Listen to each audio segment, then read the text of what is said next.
Lund as Johnny Dollar. Get dressed, Johnny. How fast can you get to the airport? Well, 30 minutes if I finish breakfast and 10 if I don't. They'll give you something to eat on the plane. Where am I going? South Bend, Indiana. Washington Research Hospital. They were robbed last night. $150 worth of gold. You're pretty excited about a claim that size, aren't you? We were right to be. The gold is what they call an isotope, used for experimental purposes. Highly radioactive. Whoever stole it is carrying potential death around with him. Well, I guess the airline's coffee is better than mine anyway. I'll see you, Ed.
That's what he told me, so I bought this stuff. Where is it, Parker? It's back there. It's laying on the counter in the back there. Don't ask me to take you over there. I'm not getting within 15 feet of that stuff. 3 troy ounces of atom bomb. I wouldn't get within 15 feet of that. Let's take a look, Lieutenant, huh? That's gold leaf, all right. Clean, too. It wasn't scraped off any store window. How'd he bring it in, Parker?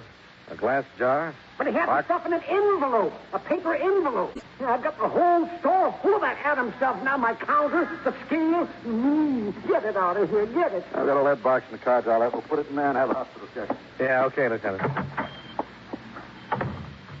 Mr. Parker, you got a record of the man who brought the gold in? Well, yeah, sure I got it. It's right here in my book. Wait a minute. Let's see.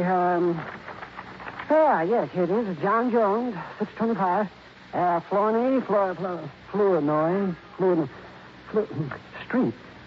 John Jones, huh? So that's the name he gave me. What am I going to do? Call him a liar to his face? Say, listen, mister, that gold. What do you think it's that atom stuff? We'll find that out at the hospital. Yeah, will you let me know, won't you? It's got me plenty worried. Maybe I'm dying from it right now. Well, why don't you come with us and let them check you over? Now, how am I going to do that? 3 hours to closing yet. Customers come in here. After all, a fellow's got to make a buck, you know.